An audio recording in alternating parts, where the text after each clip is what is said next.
Our dispatch supervisor is to be highly commended because at one point with the power outage, the internet and phone service also went out. So there was a temporary time frame where they had to transfer the emergency calls to Windcrest, who was able to assist us, but she even took it upon herself to take her cell phone to keep staying in contact with the department. The generator failed at the police department, which we had recently had service, but of course it failed right when we needed it. So the police department was running calls out of the dispatch center, which operates on a generator as well. And another issue that they had was that Quick Trip ran out of gas. The city has a contract with Quick Trip to purchase all of our fuel so that we can keep the money in the city. But the Kirby QT ran out of fuel. Therefore, officers had to leave the city to be able to fuel up their vehicles just to keep them running service, but they were able to take care of that as well.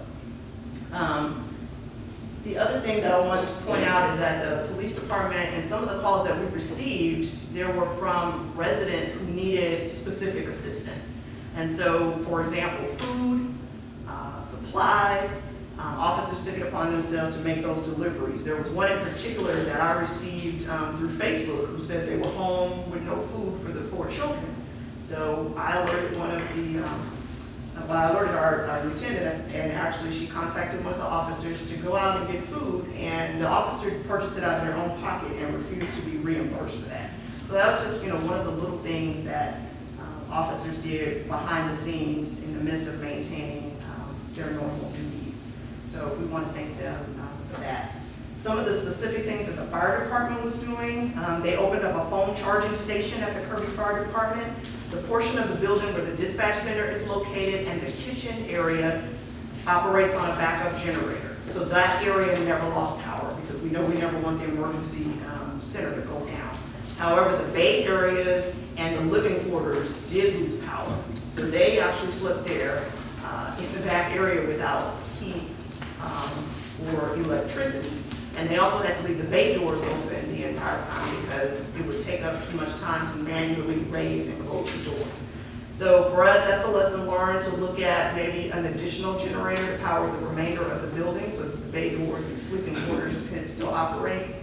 On Saturday, we had one shift who came in. They were to get off work Monday at 7 a.m., but because of the storm, we had other fire employees who were unable to get into work. So some of the people from the Saturday shift stayed at work until Wednesday. They never left because they wanted to make sure that Kirby was covered. As members of the other 2 shifts were able to free up and come into work, some of them came and they stayed so that we could have additional coverage. Because as you know, we staff both the Kirby station and the ESD 11 station. So we tried to have 10 and at some point 11 employees, and it still was not enough. The fire department ran 135 calls in 5 days. And that's a significant amount of calls. And that was, again, in addition to them having a charging station. That was in addition to them driving around the city to fill oxygen tanks for those residents who are on our list who have oxygen tanks. That was in addition to charging heart monitors for residents who are on our list who need that specific medical attention. They also had some challenges as well with finding fuel for the vehicles, fuel for the generator. They tended to a cardiac arrest in the middle of the power outage. They had a vehicle failure because the roads were slick, and one of the ambulances actually spun around on FM 78. They were able to manage and control that and still respond to the call within a timely manner. One of our captains and our public works director actually went out to Walmart and was able to purchase food for all the employees who worked because we had multiple employees, again, who did not get to leave for several days.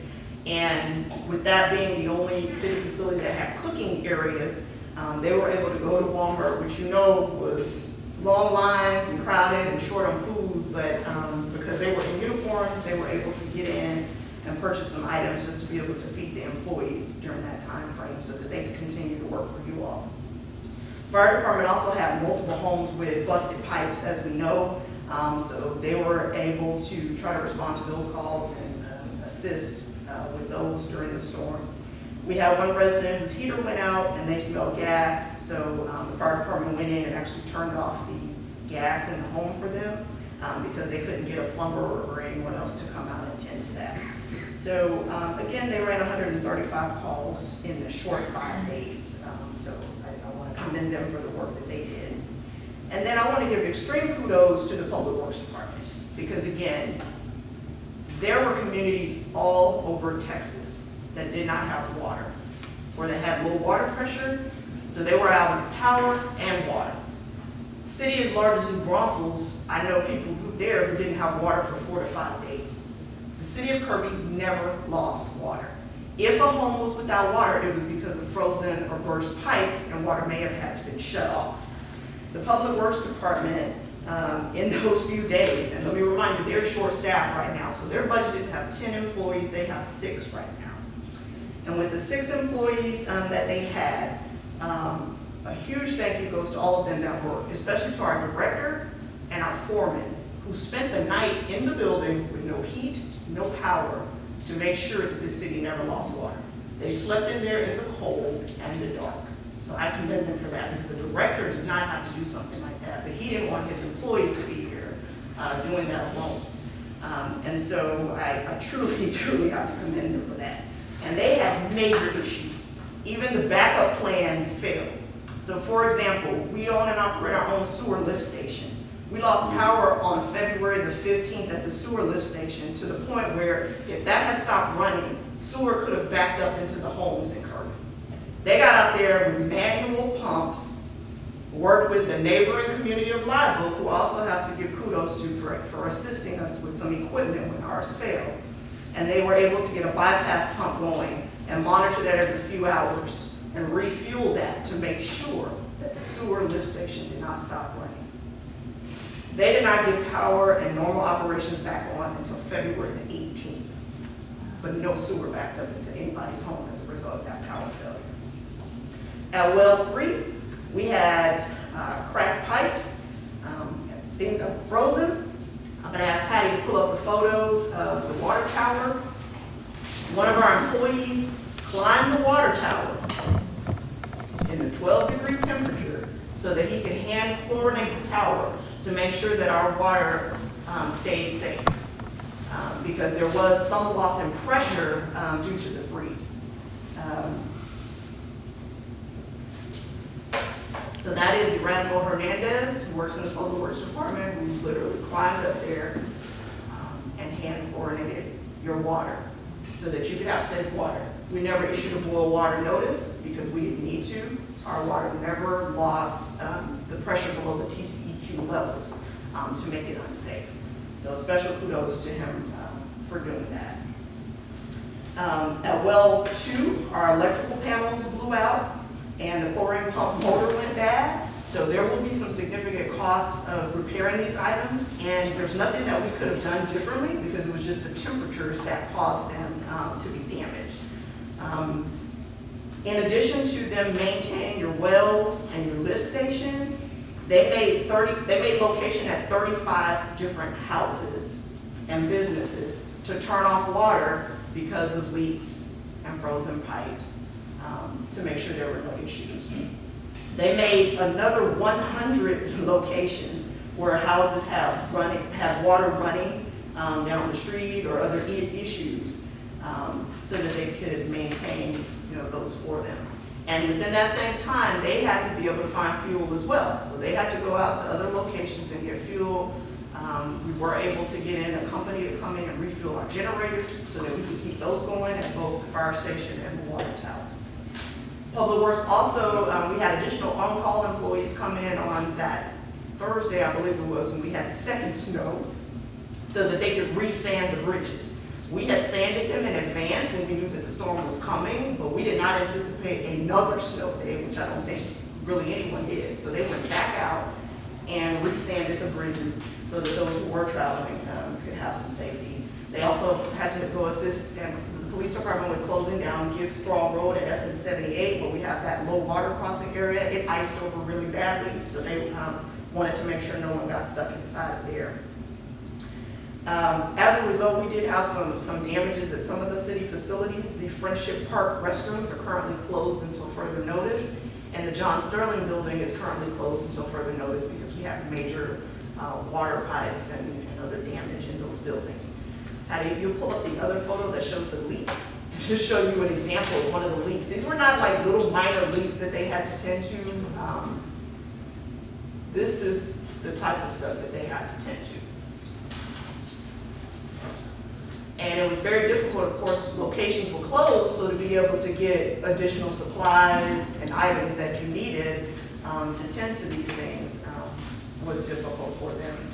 So in a total of those 4 days, the public works employees worked 99 hours to be able to maintain our service here. So those, I really want to thank them because people don't see the kinds of things that they have to do behind the scenes. And so, again, I really commend Mr. Isaac and your department.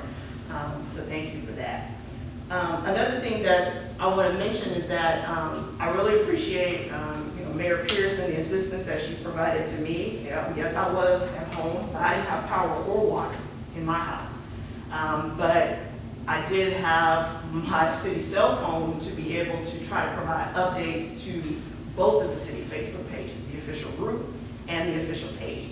And I was able to get a lot of those updates because Mayor Pierce and I were in communication every day, just about every hour, because she was in constant contact with CPS Energy, with Commissioner Tommy Calvert's office. We were trying to get some additional resources at the last minute for us. The very first day that this happened, we tried to open up a warming station in Kirby. I know there was a lot of discussion about why a neighboring city had a warming station open up at Judson High School. I spoke to the assistant superintendent 2 days in a row. The first thing that happened is they were on a grid where they never lost power at that school. Our schools in Kirby did not have power. You cannot set up a warming station in a location that doesn't have real power. Now, they actually said you can't really have a warming station on generator power because it's really not going to be large enough to facilitate what you need. However, in the last minute, if we could have come up with a generator, they would have made an exception and opened us a warming station. We made contact with True Vision Church, who volunteered to serve as that station, but multiple calls to Bexar County and the state, but because there were generator needs all over, they were unable to come through with a generator for us to be able to open up that warming station.